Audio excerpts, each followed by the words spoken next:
د اشنغرۍ تڼۍ پولیس د قتل په مقدمه کې نامزد یو ملزم نیولی دی. په دې ملزم باندې الزام دی چې د 10 ورځې پهله د خپل تره لور وژلې وه.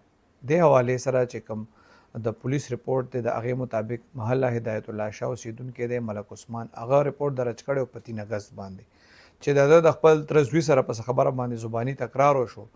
بیا دغه دوران کې د خور هم د کور نه راووته په ور کې د تره زوی په ملک عثمان باندې مړزې کړي دي او په دې خور باندې مړزې کړي دي. ملک عثمان خو بچو، دا خور چې کوم دا لګېدلې وه، دا زخمي وه، دا بیا هسپتال کې وه، په هسپتال کې دې ساه ورکړه، ملزم تښتېدلی و. د پولیس ته ویلي چې یاره وجه دا ده چې زباني تکرار د دې دواړو تره زامنو په منځ کې شوی و. پولیس د دې ملزم خلاف FIR درج کړی او نن دې کاروایي کړې ده. دغه نامزد ملزم چې کوم دی دغه گرفتار کړی دی. د پولیس وینا دا ده چې د ملزم په خپل بیان کې ویلي دي چې د او د تره زوی خپلو کې زباني تکرار شوی او په دغه وجه باندې بیا هغه ډزې کړې وې او په دې کې دا زنانه مړه وه. پولیس وایي د مزید چې کوم دی د ملزم نه تفتیش روان دی. که په کې څه اپډیټس راغله نو زه به تاسو سره ضرور شیر کوم.